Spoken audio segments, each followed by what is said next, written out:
શ્રી ગણેશાય નમઃ મિત્રો, આપ જોઈ રહ્યા છો આપણી યુટ્યુબ ચેનલ આશીર્વાદમાં આપ સૌનું સ્વાગત છે।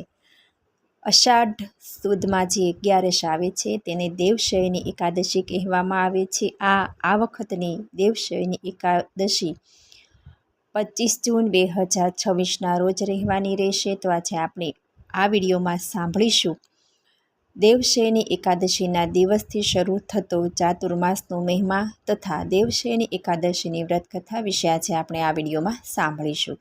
જો આપને મારો વિડીયો પસંદ આવે તો લાઈક કરજો, શેર કરજો અને પહેલીવાર જો આ વિડીયો આ ચેનલમાં જોઈ રહ્યા હોય તો સબસ્ક્રાઈબ કરજો, જેથી મારા નવા વિડીયોની માહિતી તુરંત આપ સુધી પહોંચે। ધન્યવાદ।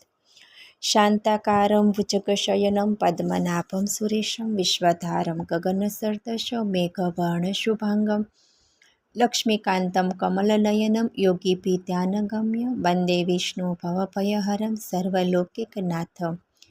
જેમનો શાંત આકાર છે, શેષનાગ પર શયન કર્યું છે, નાભીમાંથી બ્રહ્માંડરૂપી કમળ પ્રગટ થયું છે, સર્વદેવોના જેઓ ઈશ્વર છે અને વિશ્વના આધાર છે, આકાશ જેવા નિર્વિકાર નિરાકાર નિર્લેપ છે, મેઘ સમાન જેમનો વર્ણ છે, મંગલમય અંગોવાળા છે, લક્ષ્મીના પ્રિય પતિ છે, કમલ સમાન નેત્રો છે, એકાગ્ર ચિત્તવાળા યોગીઓ ધ્યાન દ્વારા જેમને જાણી શકે છે, પ્રાપ્ત કરે છે એવા સર્વલોકોના એકમાત્ર નાથ અને સંસાર ભયને હરનારા સર્વવ્યાપક ભગવાન વિષ્ણુને હું વંદન કરું છું।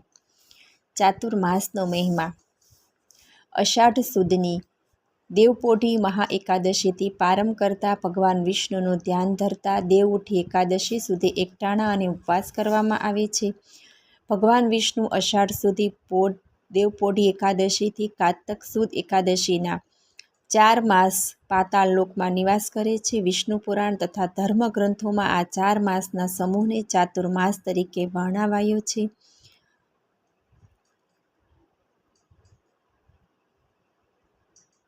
આ સમયગાળામાં એકથી સ્થાને કે સ્વયંગૃહમાં નિવાસ કરી સ્થિર ભાવે સ્થિતિપ્રજ્ઞ થવા માટે ભગવાન વિષ્ણુની ઉપાસના કરવામાં આવે છે।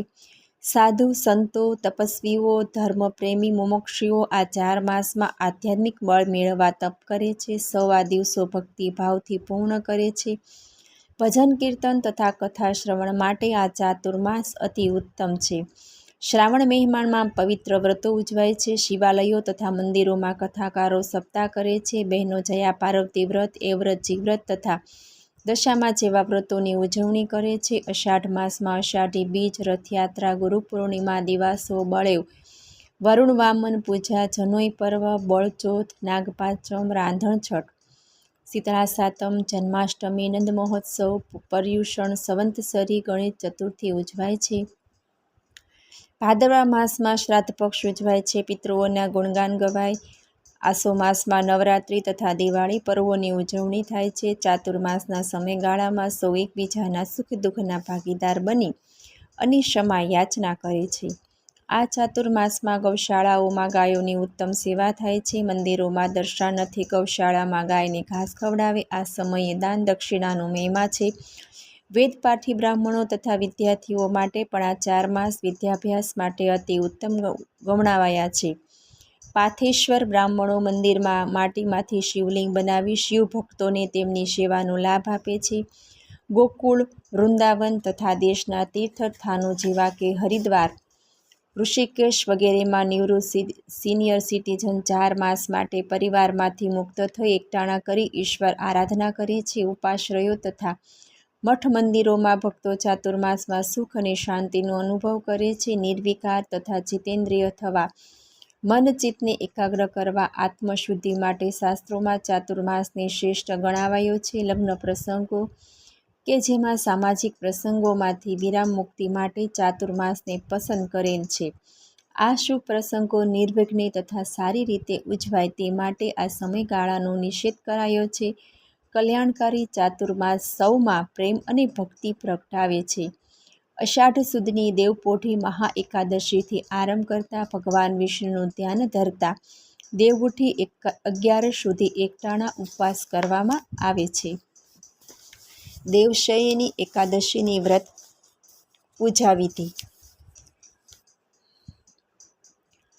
ધર્મરાજાએ જ્યારે અષાઢ મહિનાના શુક્લ પક્ષની એકાદશીનું મહાત્મ્ય જણાવવાનું કહ્યું ત્યારે શ્રી ભગવાન કૃષ્ણે કહ્યું કે હે રાજન, અષાઢ માસના શુક્લ પક્ષમાં જે એકાદશી આવે તેનું નામ દેવશયની એકાદશી છે. આ એકાદશીથી ચાતુર્માસનો આરંભ થાય. આ દિવસે જગતપિતા ભગવાનને પોઢાડવામાં આવે છે. ભગવાન વિષ્ણુની સ્થાપના કરવી. આ દિવસે જેઓ કમળના પુષ્પ વડે શ્રી વિષ્ણુનું પૂજન તથા એકાદશીનું ઉત્તમ વ્રત કરે છે તેમને ત્રણેય લોક અને ત્રણેય સનાતન દેવતાઓનું પૂજન કર્યા સમાન ફળ મળે છે. આ દિવસે સુશોભિત ગાદી તકિયા પર ભગવાન વિષ્ણુને પોઢાડવા તેમજ વેદ જાણનાર વિદ્વાન બ્રાહ્મણ પાસે પ્રભુને પંચામૃતથી સ્નાન કરાવવું, ચંદન પુષ્પ તેમજ ધૂપ કરવો, દીપક પ્રગટાવવો અને પ્રભુને વંદન કરીને વિનંતી કરવી કે હે પ્રભુ, હે લક્ષ્મીપતિ, અમારા પર કૃપા કરજો. આપ આજે શયન કરો છો તો સાથે આખું જગત પણ શયન કરે છે.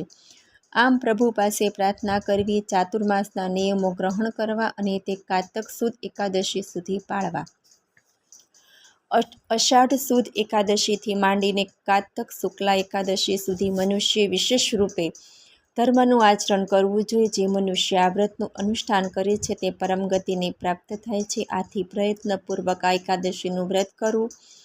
એકાદશીની રાત્રે જાગરણ કરીને શ્રી ભગવાન વિષ્ણુની પૂજા કરવી. આમ કરનાર પુરુષના પુણ્યની ગણના કરવામાં બ્રહ્માજી પણ અસમર્થ છે. જે લોકો વિધિપૂર્વક આ વ્રત કરે છે તે જાતિનો ચાંડાળ હોય તો પણ સંસારમાં સદાય મારો પ્રિય બને છે. જે મનુષ્ય દીપદાન, ખાખરાના પાન પર ભોજન તથા વ્રત કરી ચોમાસું પસાર કરે છે તેઓ મારા અત્યંત પ્રિય ભક્તો છે. આ માસમાં ભગવાન વિષ્ણુ યોગ નિંદ્રામાં શયન કરે. આથી મનુષ્ય ભૂમિ પર શયન કરવું જોઈએ. શ્રાવણમાં શાક અને દૂધ, ભાદરવામાં દહીં અને કારતકમાં દાળનો ત્યાગ કરી દેવો જોઈએ. આ 4 માસમાં બ્રહ્મચર્યનું પાલન કરે છે તે પરમ ગતિને પ્રાપ્ત થાય છે. એકાદશીના વ્રતના પ્રભાવને કારણે મનુષ્ય બધા જ પાપોમાંથી મુક્ત થઈ જાય છે. દેવઉઠી એકાદશીની વ્રત કથા. દૈત્યના ગુરુ શુક્રાચાર્યે પોતાનું બળ શુક્ર તેજ દૈત્ય રાજા બલિને આપી બળવાન કર્યો. બલિ રાજા પાસે વિશ્વજીત યજ્ઞ કરાવ્યો. તેમાંથી નીકળે સોનાના રથમાં બેસાડી ત્રણેય લોકમાં વિજય અપાવ્યો. સ્વર્ગમાં દેવો તથા ઇન્દ્ર રાજાને પરાસ્ત કરાવી. ગુરુ શુક્રાચાર્ય બલિરાજાને ઇન્દ્રાસન પર બેસાડી સ્વર્ગના રાજા તરીકેનો રાજ્યાભિષેક કર્યો. સ્વર્ગમાંથી દેવરાજ ઇન્દ્ર તથા દેવોનું રાજ્ય હરાયું. દેવરાજ ઇન્દ્ર પોતે દેવોને લઈ પિતા કશ્યપ મુનિ તથા માતા અદિતિ પાસે ગયા. દેવોએ કહ્યું કે હે માતા અદિતિ, હે પિતા કશ્યપ, અમારું રક્ષણ કરો, બલિરાજાને પરાસ્ત કરાવો તથા અમારું રાજ્ય પાછું મળે એવો કોઈ ઉપાય કરો. સંતાનોના રક્ષણ માટે કશ્યપ મુનિ તથા અદિતિ 12 દિવસનું પ્રયોવ્રત કરે છે. ભગવાન વિષ્ણુ શ્રી લક્ષ્મીનારાયણની સ્થાપના કરે છે. આ વ્રતના 13મા દિવસે યજ્ઞ કરે છે. આ યજ્ઞમાં ઓમ નમો નારાયણ સ્વાહા મંત્ર જાપથી પાયસની આહુતિ આપે છે. ભગવાન વિષ્ણુ પ્રસન્ન થાય. દેવોની માતા અદિતિને ત્યાં ભગવાન વિષ્ણુ સ્વયં વામન સ્વરૂપે અવતરે છે. ઇન્દ્રમાં ઇન્દ્રાસન પર બેસી બલિરાજા રાજ્ય કરે. ત્યાં ગુરુ શુક્રાચાર્ય રાજાને કહ્યું કે હે રાજન, તમારે જો કાયમ માટે ઇન્દ્રાસન જોઈતું હોય તો તમે 100 યજ્ઞનો સમૂહ અશ્વમેઘ યજ્ઞ કરો. આ 100 યજ્ઞ પૂરો થતાં તમે સદાકાળ માટે સ્વર્ગમાં ઇન્દ્રાસન મેળવશો. બલિરાજા 99 યજ્ઞ પૂર્ણ કરે છે, પણ છેલ્લો યજ્ઞ આરંભ કરે છે. ત્યાં ભગવાન વિષ્ણુ સ્વયં બાળ બ્રહ્મચારીના વામન સ્વરૂપમાં યજ્ઞશાળાના દ્વારે ભિક્ષા માગવા આવે છે. બલિરાજા ત્રણેય લોકમાં દાનવીર તરીકે પ્રખ્યાત હતા. ગુરુ શુક્રાચાર્યની અવગણના કરી યજ્ઞમાંથી ઊભા થઈ બલિરાજા વામન બાળ ભિક્ષુકને ભિક્ષા માગવા કહે છે. વામન ભગવાન બલિરાજા પાસે 3 ડગલા જમીન માગે છે. બલિરાજા દાનમાં વામન બટુકને 3 ડગલા ભરવા કહે છે. બાળ બ્રહ્મચારી વામન ભગવાન વિરાટ સ્વરૂપ ધારણ કરી એક પગલામાં પૃથ્વીલોક અને બીજા પગલામાં સ્વર્ગ માપી લે. હવે ત્રીજું પગલું ક્યાં મૂકવું? બલિરાજા પોતાના મસ્તક પર વામન ભગવાનનું ત્રીજું ડગલું મુકાવે છે. ભગવાનનું ચરણ સ્પર્શ થતાં જ તેને શરણે જાય છે. બલિરાજા ભગવાનના બંધનમાં ઋણમાં આવે છે. વિદ્યાવલી રાણીએ બલિરાજાને ભગવાન વિષ્ણુ વામન સ્વરૂપે પધાર્યા છે એવું ભાન કરાવ્યું. રાજા રાણી ભગવાન વિષ્ણુના વિરાટ સ્વરૂપના દર્શન કર્યા છે. દૈત્યરાજ બલિરાજાનું અભિમાન ઉતરી ગયું છે. તે નિરાભિમાની થઈ ભગવાન વિષ્ણુની ક્ષમા માગી દાસ બને છે. ભગવાન વામન બલિરાજાને પાતાળ લોકના રાજા બનાવી દેવરાજ ઇન્દ્રને સ્વર્ગનું રાજ્ય પાછું આપે છે. અહીં કશ્યપ મુનિ તથા માતા અદિતિનું 12 દિવસનું પયોવ્રત સફળ થાય. ભગવાન વિષ્ણુ દૈત્યો તથા દેવોનું કલ્યાણ કરે છે. ભગવાન હંમેશા ભક્તોના દાસ હોય છે. ભગવાન વિષ્ણુ વામને બલિરાજાને કહ્યું કે હે દૈત્યરાજ બલિ, માગો, તમને હું શું આપું? બલિરાજાએ વરદાનમાં માગતા કહ્યું કે હે પ્રભુ, મારી માંગણી પ્રેમ છે કે આપ પાતાળમાં બિરાજી અમારું રક્ષણ કરો. આપના સદાય અમને દર્શન થાય તથા અમારું કલ્યાણ થાય. ભગવાન વચનથી બંધાય છે, પાતાળ લોકના દ્વારપાળ બને છે. લક્ષ્મીનારાયણ પ્રસંગોપાત જ છૂટા પડે છે. ભક્તોના કલ્યાણ અર્થે છૂટા પડે છે. પાતાળ લોકમાં ભગવાન બલિરાજાના બંધનમાં મુકાયા તેમને મુક્ત કરવા વૈકુંઠમાં નિજ ધામમાં પધારવા લક્ષ્મીજી યુક્તિ કરે છે. બ્રાહ્મણીનો વેશ ધારણ કરીને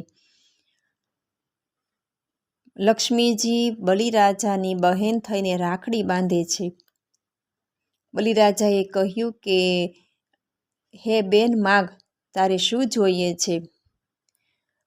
બલિરાજાને લક્ષ્મીજીએ કહ્યું કે હે ભાઈ, હે દૈત્યરાજ, આપ મારી ભાઈ બનીને મારી રક્ષા કરો એવી મારી માંગણી છે. બલિરાજા બળે રક્ષાબંધનને પૂનમે લક્ષ્મીજીના હાથે રાખડી બંધાવે છે. બહેન ભાઈ પાસે દ્વારપાળ વિષ્ણુમાં વામનની માંગણી કરે છે. તેમને વચન બંધનમાંથી મુક્ત કરાવે છે. આ લક્ષ્મીનારાયણ સ્વર પ્રગટ થાય છે. બલિરાજા તથા વિંધ્યાવલી રાણી અને સમસ્ત પાતાળ લોકની પ્રજા લક્ષ્મીનારાયણના દર્શન કરી ધન્ય થયા છે. બલિરાજાને આંખોમાં આંસુ આવે છે. ભગવાનને વિનંતી કરે છે કે હે પ્રભુ, હવે અમારું રક્ષણ કોણ કરશે? ભગવાન વિષ્ણુ બલિરાજાને સાંત્વન આપતા કહે છે કે હે દાનવીર, શુદ્ધ બુદ્ધિ નિરભિમાની બલિરાજા, હું બ્રહ્મા અને વિષ્ણુ ત્રણે કર્માનુસાર પાતાળ લોકમાં નિવાસ કરી તમારું રક્ષણ તથા કલ્યાણ કરીશું. હું પાતાળ લોકમાં અષાઢ સુદ એકાદશીથી કારતક સુધી એકાદશીના 4 માસ પાતાળ લોકમાં નિવાસ કરીશ. આમ સ્વયં ભગવાન વિષ્ણુ દર વર્ષે અષાઢ સુદ એકાદશીથી પાતાળ લોકમાં શયન કરે છે. આ એકાદશી દેવપોઢી એકાદશીથી વ્રત સ્વરૂપે ઉજવાય છે. આ વ્રતધારી એકાદશીના દિવસે સ્નાન ઇત્યાદિ કરી શુદ્ધ ભાવે ઘરમાં ભગવાન વિષ્ણુની સ્થાપના કરે છે. ઓમ નમો ભગવતે વાસુદેવાય મંત્ર જાપ તને ઉપવાસથી હરિસ્મરણ કરી મોક્ષ તથા કલ્યાણને પામે છે. વસુદેવ વસુતમ દેવમ કંચચાણૂરમર્દનમ દેવકી પરમાનંદમ કૃષ્ણમ વંદે જગદ્ગુરુ. મને સાંભળવા બદલ ધન્યવાદ. જો આપને મારો વિડીયો પસંદ આવે તો લાઈક કરજો, શેર કરજો અને પહેલીવાર જો આ વિડીયો આ ચેનલમાં જોઈ રહ્યા હોય તો સબસ્ક્રાઈબ કરજો, જેથી મારા નવા વિડીયોની માહિતી તુરંત આપ સુધી પહોંચે. ધન્યવાદ. જય શ્રી કૃષ્ણ.